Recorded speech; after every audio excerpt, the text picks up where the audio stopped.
What are you gonna say, huh? What are you gonna say to the camera? You gotta look at the camera. The camera's over there. No, not there. It's over there. Look, Sonny. Camera's there.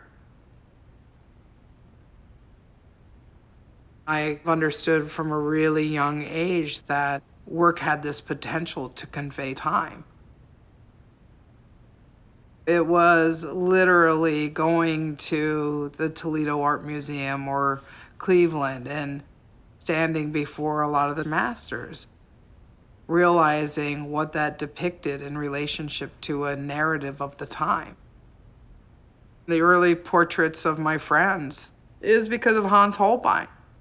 I was looking at Holbein in relationship to making that work, especially the importance of a history of aesthetics when you might be photographing subjects that people don't really want to talk about or look at. It couldn't be like a Diane Arbus photograph. It had to completely focus on the body and also color. I had to seduce the viewer in a different way.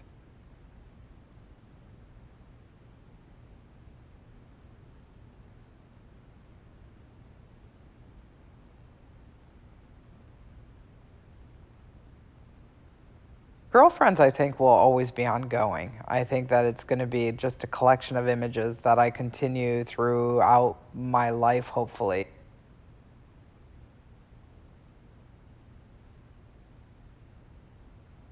Diana Nyad is definitely going to be included in the body of work when I exhibit it next. I like this blue. I think it's good to photograph you on a different color than last year. The photograph of her back is, to me, just like one of these perfect, amazing, beautiful photographs of this 61-year-old powerful woman.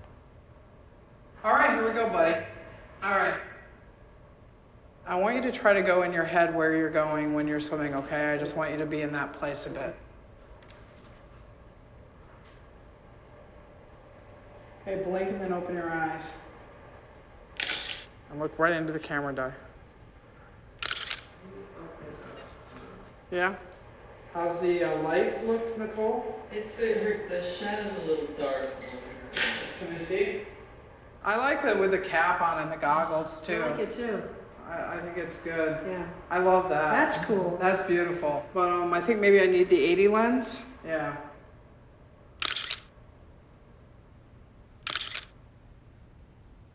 I don't think that surfers would have existed in terms of me making them if I hadn't made the ice houses.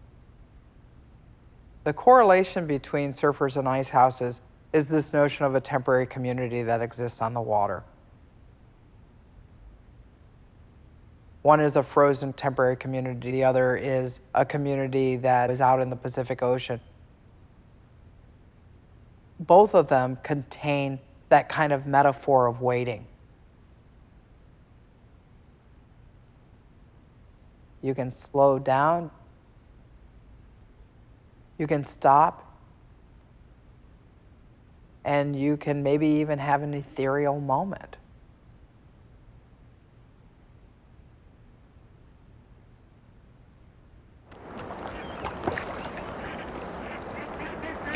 The trick is to not spill the coffee.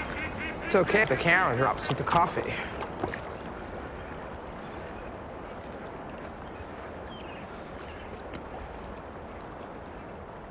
I grew up in Sandusky, Ohio, and we left when I was 13 to move to California. Sandusky, Ohio is the somewhat small town that's located right on Lake Erie. It's most known for Cedar Point Amusement Park, where everybody from the Midwest comes.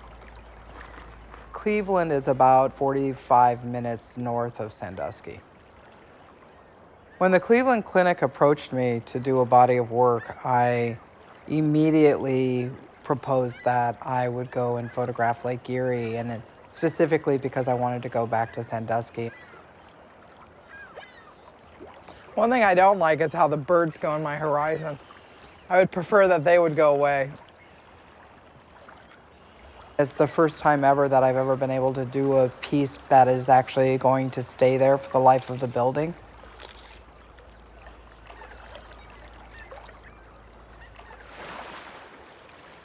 The fact that I was commissioned allowed me to spend a year going in and out on 6 different trips to my hometown and look at it again through a 50-year-old photographer's eyes.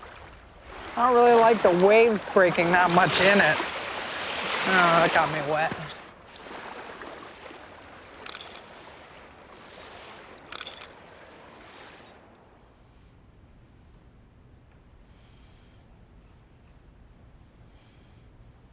Every season that's represented in the piece is 4 photographs of that season, except for winter has 5. And winter has 5 specifically because we always think that the frozen landscape will never disappear. This is sunrise, this is sunset. This is sunrise in the same location. You'll see the foot tracks here. I love that a careful viewer will pick up that little moment. That is the same place at different times, different days. But I love that the little animal footprints are here. And then there's just a slight band of pink in the sky. Just does all these crazy things. Sitting with it isn't sitting with it for a long time. It's kind of like how I photograph portraits as well. I make decisions fairly quickly. But I want to make sure that I can walk into the studio 3 days in a row and have it hold me. And now the biggest question is amusement park or sailboat?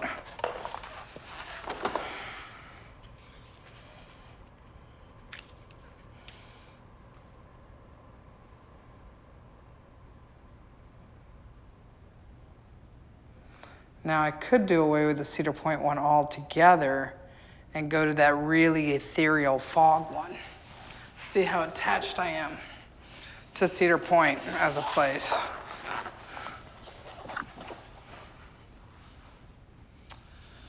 It's pretty nice.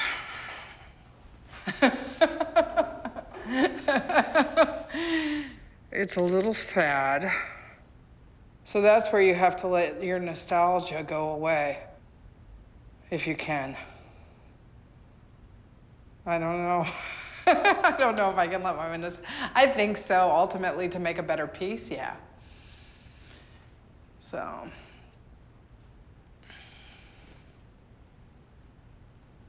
The fact that this is going to be in a hospital setting that can be life-changing for people, for either good news, bad news. To be able to have a place that's ethereal to almost escape to. And I think I've changed in a certain way as escape in my mind. Like they weigh out to be a little bit of the same. And I suppose that's, that might be more personal. You know, it might have more of a personal relationship to actually what this place did to me when I was a kid was that I was allowed to escape sometimes situations that were really hard on me on an emotional level within our family. And literally I used the landscape to change my emotional state. And I think that that kind of comes up for me in relationship to often how I photograph a place, is I find this, what I deem as a safe place to go.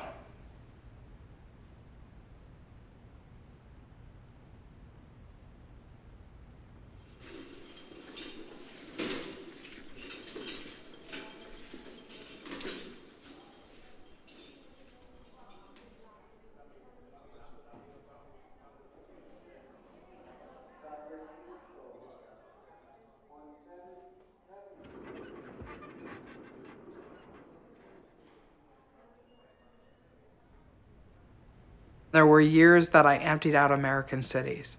And what I mean by emptying out, that I just wanted to look at the specificity of identity through the architecture. And so there weren't people in those big panoramas.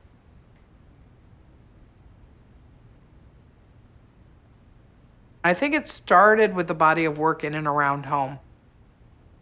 I was back on the street with a camera in my hand like I was in the early 80s in San Francisco, and I was looking at these groups of people that had come together either to celebrate USC football or Martin Luther King or a rally against 31 registered sex offenders. I realized that it was really important for me to no longer empty out the landscape, but to fulfill this other kind of notion of creating documents of our time. I really wanted to make American landscapes, the notion of American landscape in terms of an identity.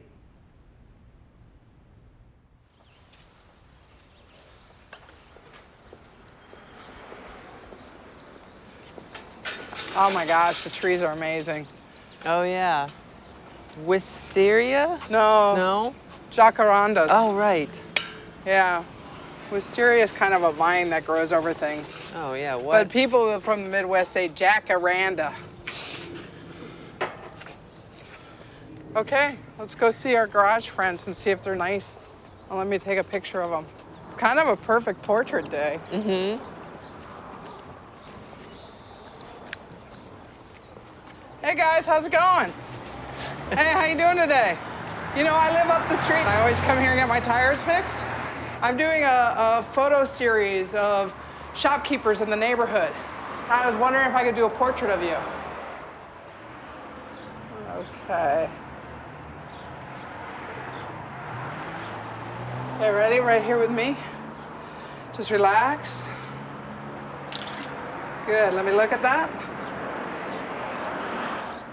Ah, very good. And right here. Okay, muy bien, that's it. Thank you very much. Really appreciate it. Have a good time. Yeah, Thank you. absolutely. I really should learn how to speak Spanish. I know. It's really ridiculous. I live in Los Angeles and I can't speak Spanish. You studied French. What good is I that know. for you here, huh? I studied German. It's not really working for us, our I languages. know. See what happened with that? And again. Perfecto. And again.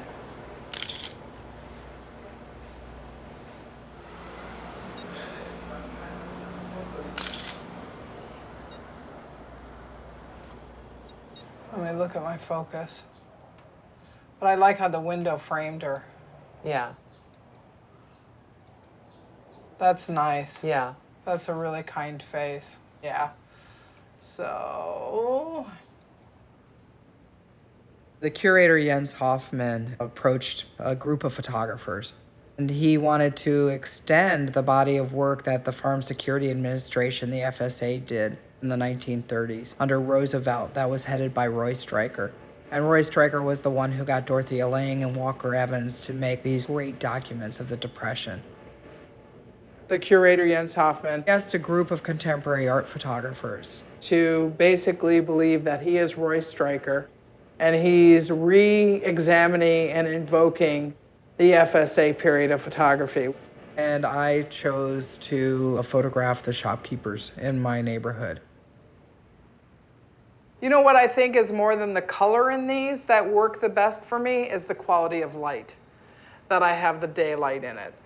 And I think that when you're balancing strobe with daylight, and that's why I took down the one of him like smiling in the grocery store, is because it was too stroby. And the same with the manager. It read too much as press photography, actually. It's trying to get away from kind of a journalist read. And for me, part of that is what happens with light in an image, that I need it to be balanced between strobe and daylight for it to be effective and for it to work for me. Maybe. I think this is a lovely portrait. I don't know if that one will make it. I like it, but I don't know if it's a good enough photograph.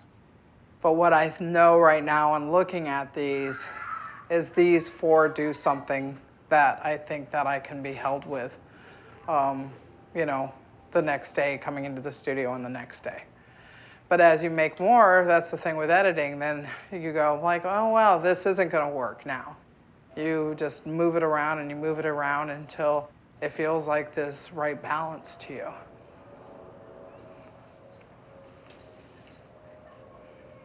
Oh my gosh, he's getting so cute.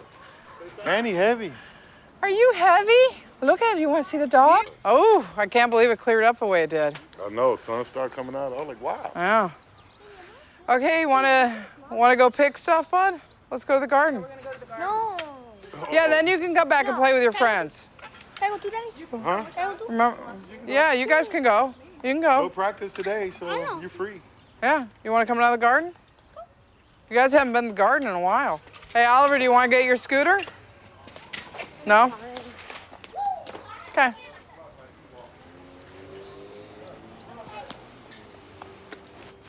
Ah! Oh, Ashley!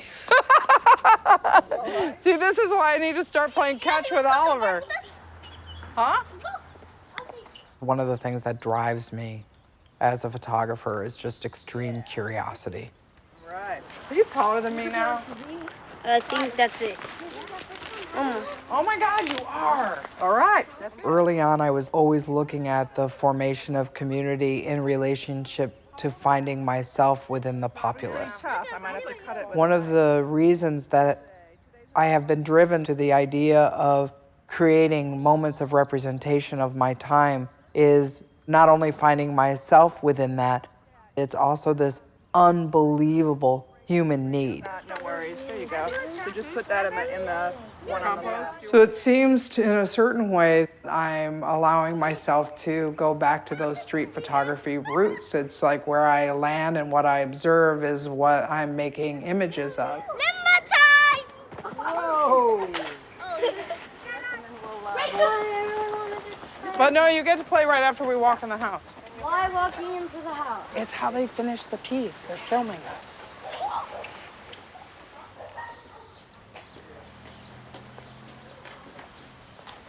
Oh, look, I got a box.